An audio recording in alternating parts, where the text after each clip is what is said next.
दोस्तों आज इस वीडियो में हम एक ऐसे फैक्ट के बारे में जानेंगे जो आप सभी नहीं जानते होंगे। वो इसमें से 1% लोग दुनिया में से जानते होंगे। हम आज ये फैक्ट जानेंगे, रामायण से जुड़ा हुआ है ये फैक्ट में हम आपको बताएंगे कि श्री राम भगवान की एक बहन भी थी। आपने सुना तो होगा कि राम भगवान और ये 4 भैया थे, भरत, शत्रुघ्न, लक्ष्मण। लेकिन आप लोगों को उनके एक के बारे में पता नहीं होगा कि उनकी एक बड़ी बहन भी थी। तो आज हम इस कहानी में जो जानेंगे वो उनकी उसी बहन के बारे में सब कुछ जानेंगे कि उनके जन्म से लेकर उनके शादी तक। दोस्तों यदि आपने हमारे चैनल को अभी तक सब्सक्राइब नहीं करा है तो सब्सक्राइब कर दीजिए और बेल आइकन दबा दीजिए जिससे कि हमारी वीडियो का नोटिफिकेशन आप तक पहुंच सके।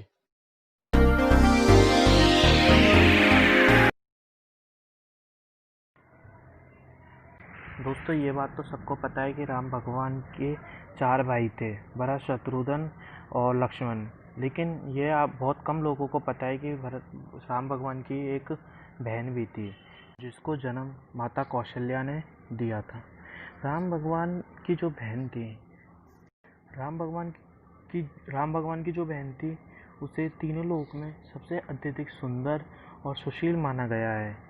एक बार की बात है, कौशल्या की बहन रानी पद्मवर्षिणी और उनके पति रोमपत जो अंग देश के राजा थे, वो एक बार उनके घर आए थे। रोमपत और वर्षिणी की कोई संतान नहीं थी, इसलिए वे हमेशा ही दुखी रहते थे।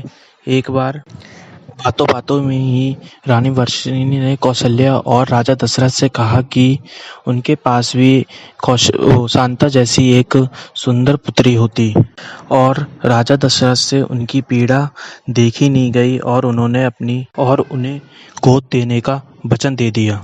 शांता को पुत्री के रूप में पाकर रोमपत और वर्षिणी प्रसन्न हो गए और राजा दशरथ को आभार व्यक्त किया। शांता का पालन पोषण उन्होंने बड़े स्नेह से किया और माता के सभी कर्तव्य निभाए। इस प्रकार शांता अंग देश की राजकुमारी। राजा रोमपत को अपनी पुत्री से बहुत लगाव था। राजा रोमपत को अपनी पुत्री से बहुत लगाव था। एक बार एक ब्राह्मण उनकी द्वार पर आया, किंतु वह शांता से वार्तालाप करने में इतने व्यस्त थे कि उन्होंने ब्राह्मण की तरफ देखा भी नहीं, यानी ध्यान भी नहीं दिया, और उसे खाली हाथ ही लौटना पड़ा। जब किसी राजा के द्वार पर ब्राह्मण आता है तो उसे दक्षिणा देनी पड़ती है। ब्राह्मण उनके द्वार पर आया था, वो इंद्रदेव का परम भक्त था।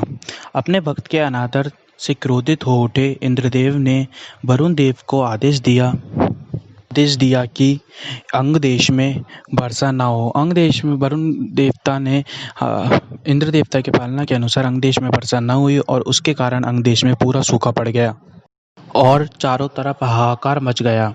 इस समस्या का समाधान पाने के लिए राजा रोमपत ऋषि ऋण के पास गए।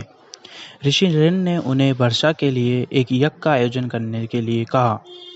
ऋषि के अनुसार रोमपत ने पूरे विधि विधान के साथ यज्ञ किया, जिसके फलस्वरूप अंग देश में अच्छे से वर्षा होने लगी। रोमपत ऋषि ऋण से बहुत प्रसिद्ध होकर अपनी पुत्री शांता का विवाह ऋषि ऋण से कर दिया। मानना भी जाता है कि ऋषि ऋण भिभंडक ऋषि के पुत्र थे। थैंक यू दोस्तों। ऐसी फैक्ट